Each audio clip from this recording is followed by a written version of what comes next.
요한복음 1장 1절 말씀 함께 봉독하겠습니다. 태초에 말씀이 계시니라. 이 말씀이 하나님과 함께 계셨으니 이 말씀은 곧 하나님이시니라. 아멘. 말씀을 성경으로 설명하지 않고 인간학이나 심리학이나 철학 같은 것으로 설교를 하는지 궁금해할 사람들이 많을 것 같습니다. 자, 우리나라의 개신교의 대표적인 게 장로교죠. 장로교의 대표적인 신학자 하면 누가 떠오르십니까? 많은 사람들이 장 칼뱅이라고 하는 존 칼빈을 이야기를 합니다. 그러나 이 사람은 신학을 하지 않은 사람이지요.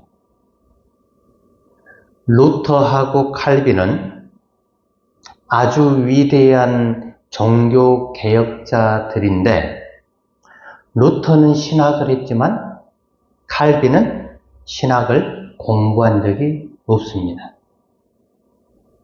이 사람은 인문학을 공부했었지요. 그때 당시에 르네상스 시대의 카톨릭 사제이자 당대 유럽의 인문주의자들을 대표하는 지식인이었던 에라스무스라고 하는 사람이 있었습니다. 그 사람의 후예들이죠. 원래 구약 성경은 주로 히브리어로, 그리고 신약 성경은 그리스어로 쓰여졌습니다. 그런데 중세 가톨릭을 지나면서 히에로니무스라고 하는 사람이 라틴어로 번역을 해서 라틴어 성경만 읽게 되었지요. 그때 이 에라스무스가 어떤 기여를 했냐면은 라틴어 성경을 본 게 아니라 그리스어의 성경을 읽고 이해하고 주석하고 해석하고 그리스어 성경을 복원하기 시작을 했습니다. 이게 얼마나 중요한 거냐면은 성경이 그리스어, 즉 헬라어로 쓰여져 있었지만은 라틴어로 읽고 있었다라고 하는 것이죠. 원전을 놔두고 라틴어 번역본으로 성경을 읽고 있었기 때문에 라틴어를 모르는 사람들은 성경을 또 읽기가 어려운 그런 상황이었죠. 그런데 그걸 그리스어로 다시 재생한 게 이 에라스무스라고 하는 사람이죠. 이 에라스무스, 이 사람은 인문주의자입니다. 또한 이 사람은 사제였죠. 이 사제의 영향 아래에 칼빈이 있는 것입니다.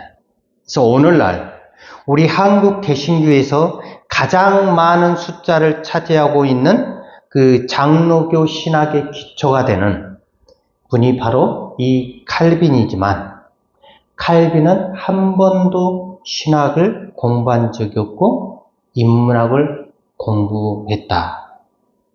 그래서 인문학을 공부하고 그 인문학의 힘으로 성경을 주석하고, 그리고 가장 중요한 기독교 강요라고 하는 책을 써서 장로교 신학에 강력한 공을 세웠습니다.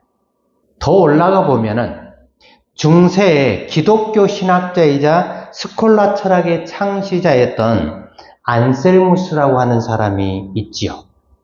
이 사람은 7가지의 교양 과목을 가지고 기독교 신앙과 이 교양이 만나게 되면은 어떠한 효과가 있을까 하고 교양 과목 7가지, 문법이나 수사학이나 논리학이나 대수학이나 기하학이나 천문학, 음악을 신학과 붙여서 이해를 하기 시작을 했습니다. 더 올라가 보면은 초기 기독교 교회의 대표적인 교부인 아우구스티누스, 우리가 흔히 알고 있는 어거스틴이라고 하는 사람, 이 사람은 자기가 배운 수사학으로 기독교의 신앙을 해명했던 사람입니다.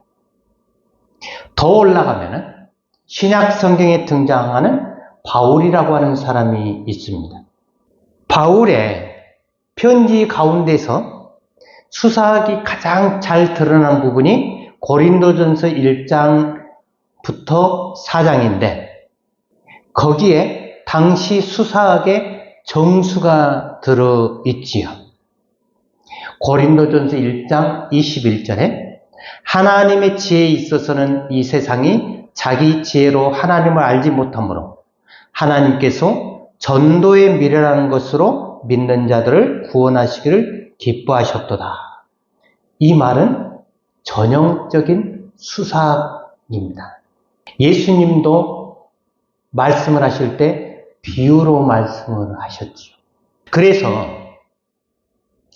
신앙이 옷을 입을 수밖에 없는데 최초의 신학은 그리스 철학을 입고서 신학이 된 것입니다. 철학과 신학은 뗄래야 뗄 수 없는 관계에 놓인 것이죠. 그러나 많은 사람들이 교회에서 설교할 때 왜 철학적인 말을 하냐라고 궁금해하는 사람들이 있지요.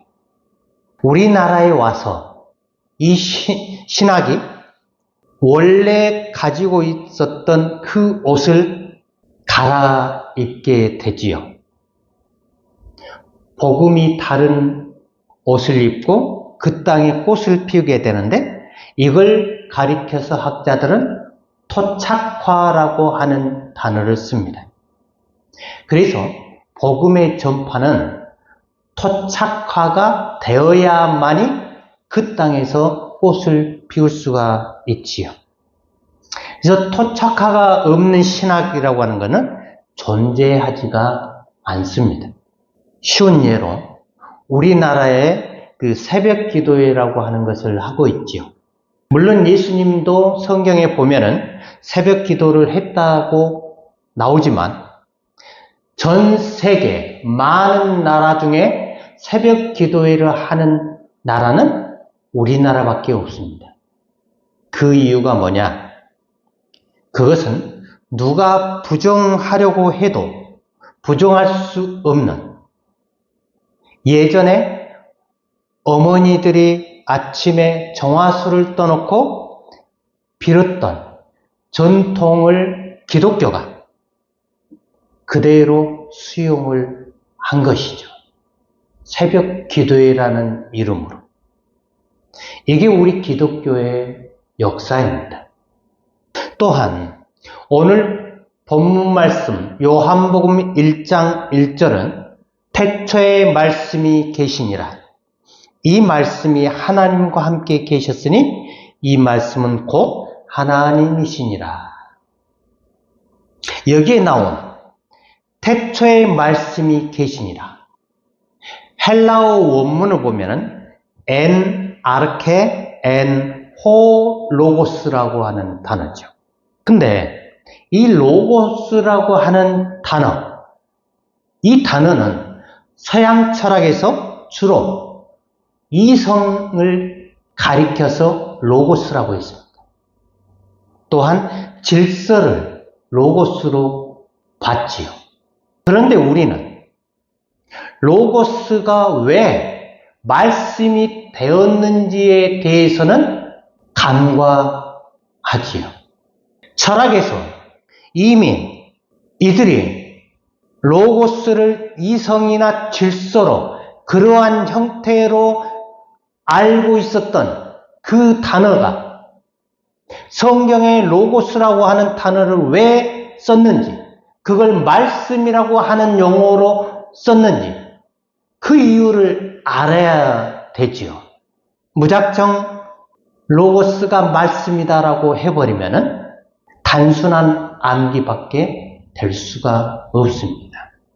우리는 그래서 조금은 낯설고 어렵지만은 인간학이나 심리학이나 철학적인 부분들이 주변 학문을 가지고 이야기할 수밖에 없습니다. 이걸 오해하지 않았으면 좋겠습니다. 그래서 말씀을 이해하기 위해서는 전제로 이러한 주변 학문들의 도움을 받아야만 된다라고 하는 사실이죠. 도움을 받지 않고 성경만 가지고 말씀을 전한다면 해석이 안 됩니다. 설명이 안 돼요. 자, 그런 점에서 우리가 저번 주에 했던 인간 이해의 출발점을 세속인들은 자아에서 찾지만은 기독교는 하나님에서 찾는다고 말씀을 드렸지요. 자, 세속적인 인간학에서는 자아라고 하는 것과 자신이라고 하는 이 용어, 이것이 뚜렷하게 구분이 되지 않습니다. 그러니까 세속적인 인간 이해는 자신에게서 출발을 하지요. 그러나 기독교적인 인간 이해는 하나님에게서 출발합니다.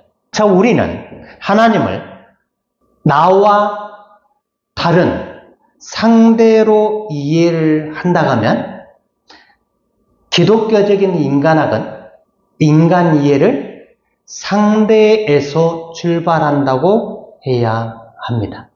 자신이라고 할 때 보통 나라고 하지요. 용어를 잘 정리를 했으면 합니다. 자신이라고 할 때 나를 가리킨데 보통 나 자신이라고 이야기를 하죠. 이걸 인식 이론적으로는 주체라고 하고 주관이라고도 부릅니다. 그리고 윤리학적으로 봤을 때는 인격이라고도 하고요. 종교 심리학적으로 봤을 때는 의식이라는 용어를 씁니다.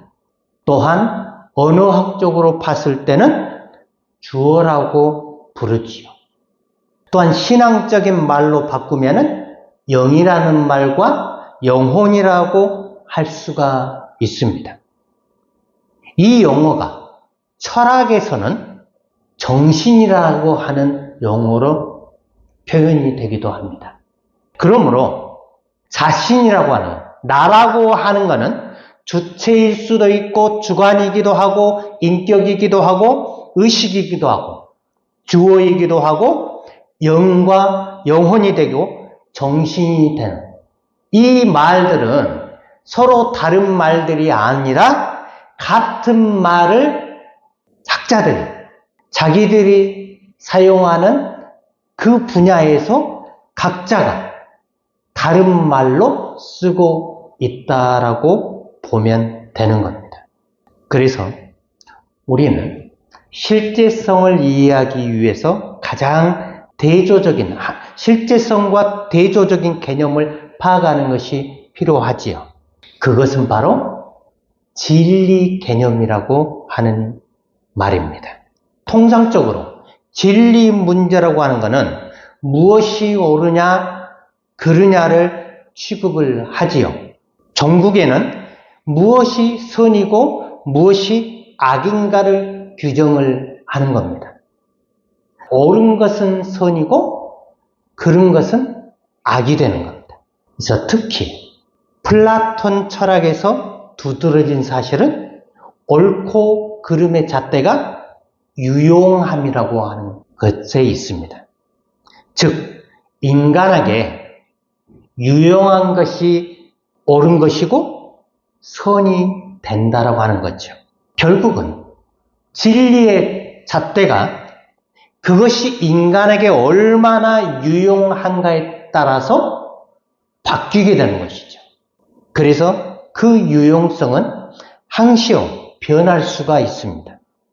지금 시대에 유용했던 것이 다음 시대에는 무용할 수가 있고, 지금 시대에 무용한 것처럼 보이는 것이 다음 시대에는 유용한 것이 될 수도 있습니다. 그 예로 교회에서 예전에는 악기를 사용하는 것 자체가 문제였지요. 지금은 문제가 되지 않지요. 또한 교회 안에서 예배 외에 어떠한 문화 행사를 하게 되면은 그때 문제가 됐었지요. 그러나 지금은 거의 개방을 하지요. 결국 인간에게 얼마나 유용한가에 따라서 진리가 결정된다면 그것은 항상 가변적이 될 수밖에 없다라고 하는 말입니다. 그러므로 전통적인 진리 개념은 참된 것은 확실한 것이라는 명기에서 볼 수 있듯이 확실한 것은 참된 것이고 유용한 것이고 옳은 것이고 결국 선한 것이 된다라고 하는 논리죠. 이 데카르트라고 하는 철학자가 실제성을 확실성으로 이해하고 그것을 이론적으로 정립한 최초의 학자입니다. 데카르트에게 있어서 궁극적으로 확실한 것은 생각하는 자, 다시 말해서 생각하는 나, 그것을 코기토라고 이야기를 했지요. 그는 의심이라고 하는 독특한 방법을 통하여 자신이 가장 확실하다는 결론을 내렸습니다. 그래서 그의 실제성 이해에 있어서 출발점은 자기 자신이었습니다. 데카르트의 생각하는 자아의 발견은 정신사상사적으로 아주 큰 변화를 가져오게 되죠.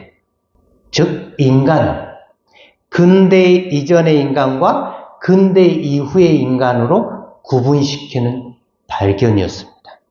그래서 그 이후의 철학은 인간 자신이 주체가 되어서 자신을 실제성의 근거로 세워 놓는 학문의 방식으로 사유한 결과 니체라고 하는 사람에게 와서 신의 죽음이라고 하는 사상으로 결론을 짓게 되지요.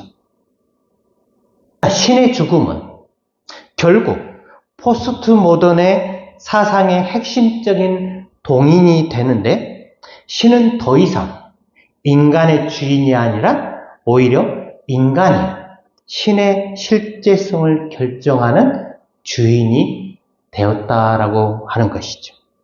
교회 안에서 일어나고 있는 모든 문제들이 바로 진리의 잣대를 가지고 상대를 판단하기 때문에 일어나는 겁니다. 우리가 살아가는 삶의 거의 대부분이 이러한 진리의 잣대를 가지고 상대를 판단하고 있다고 보아야 합니다. 죽고 사는 문제가 아니기 때문에 가능한 그리스도 안에서 우리는 죽은 자 같이 사는 삶이 필요할지도 모릅니다. 진리를 얻는 방식에 의존해야 하지만 진리를 얻는 방식으로는 실제성을 얻지를 못합니다. 진리를 얻는 방식을 우리는 통상 주관과 객관의 관계 방식이라고도 하고 인식에 의한 방식이라고도 하고 이러한 방식으로 사유로 하면은 사유하는 인간 자신의 실제성은 확실해지지만 상대인 실제성, 하나님의 실제성은 상실을 하게 되지요.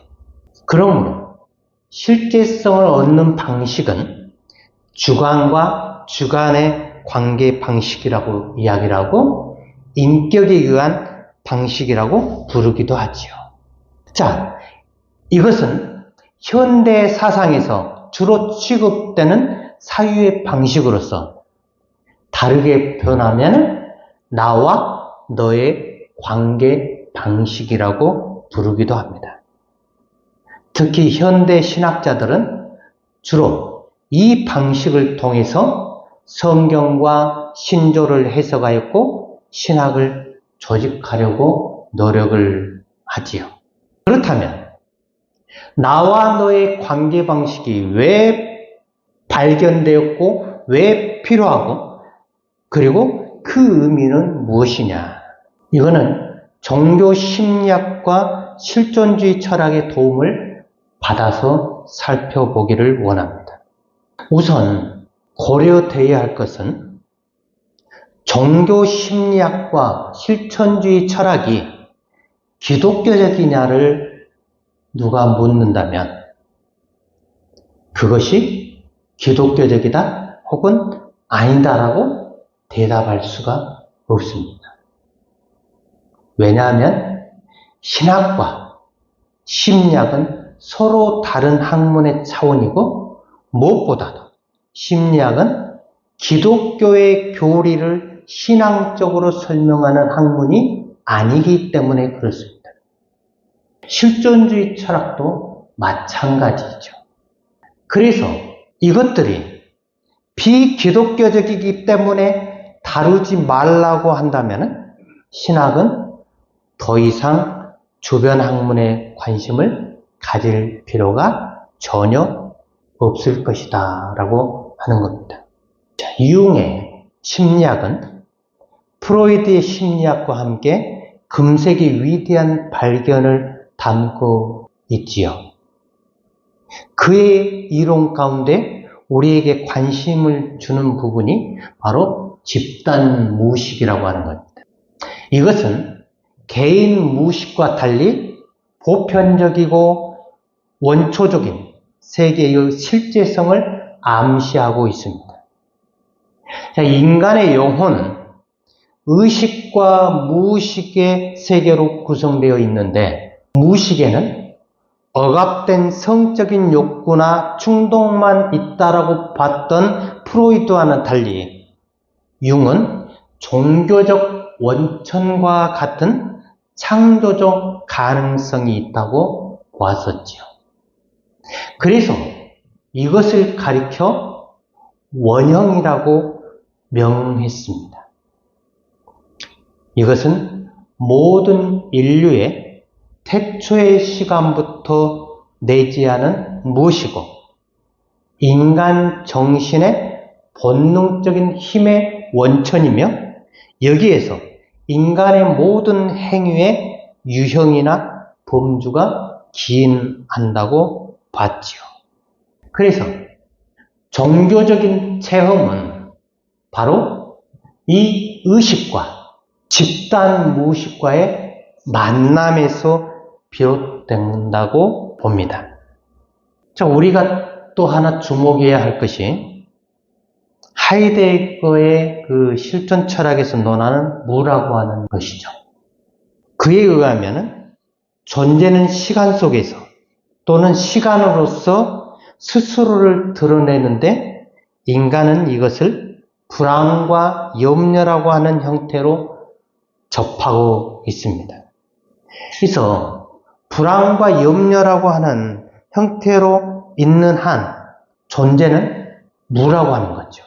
하이데거가 말하는 무는 공허한 허무가 아니라 오히려 존재자에 대립된 타자로 이해하는 것이 좋지요. 그래서 이 융의 심리학에서 말하는 집단 무의식과 하이데거가 말하는 무는 전혀 다른 세계라고 볼 수가 있는데 그렇지 않습니다. 그러면 기독교에서 이러한 세계를 어떻게 바라볼 것이냐 하는 게 중요하지요. 자, 오늘 좀 딱딱하고 너무 이론적인 그러한 말들만 했는데 우리가 성경을 알아간다는 것이 때때로 어렵다라고 하는 것을 이해를 해야 합니다. 단순하게 말씀을 듣고 우리가 그대로 믿으면 좋은데 우리의 구조가 그렇지 않다라고 하는 것이지요. 믿는다라고 하는 것은 결과적으로 우리의 행동으로 나타나야 되는 것이죠. 근데 그 행동으로 나타난다라고 하는 것이 때때로 말을 통해서 나타나고 우리의 행위를 통해서 나타나는데, 우리가 말하는 게 어떠한 의미에서 어떠한 의도에서 하는지 대해서 우리는 생각을 안 하잖아요. 우리가 행하는, 교회에서 행하는 모든 것들이 아까 이야기했지만은 진리 개념에 따라서 행하고 있다라고 하는, 그것은 우리에게 있어서 필요하면은 좋은 것이고 필요하지 않으면은 악한 것이기 때문에 우리는 항상 변화할 수밖에 없다라고 하는 겁니다. 그것의 기준으로 맞추면 교회도 그렇고 우리의 신앙도 그렇고 전혀 다른 하나님께서 원하시는 삶을 살아가기가 쉽지 않다. 그것이 마치 진리인 양, 그것이 옳은 것인 양 우리가 착각을 하고 살아갈 때가 있다라고 하는 것입니다. 그래서 우리는 그러한 우를 범하지 않기 위해서 조금은 복잡하지만 이러한 개념들이 어떻게 정립이 되어 왔는지 우리가 보면서 말씀에 확고하게 설 수 있는 우리의 삶이 되기를 소망을 하는 겁니다. 자, 어렵다고 포기하지 마시고 하나님 앞에서 우리의 생각을 조금 더 넓힌다 생각을 하시고, 그리고 하나님의 말씀을 좀 더 넓게 깊이 볼 수 있는 그러한 기회다라고 여기시면서, 이게 반복해서 들으면 그래도 조금은 쉽게 다가올 것이다. 자주 반복해서 들으시기를, 그리고 하나님의 말씀은 때때로 우리가 이해할 수 있는 부분들과 우리가 이해하지 못한 부분들이 있다라고 하는 사실, 그것을 기억을 했으면 좋겠습니다. 그래서 우리의 삶이 하나님 앞에서 정말 진실한 모습으로 설 수 있기를 주님의 이름으로 축원합니다.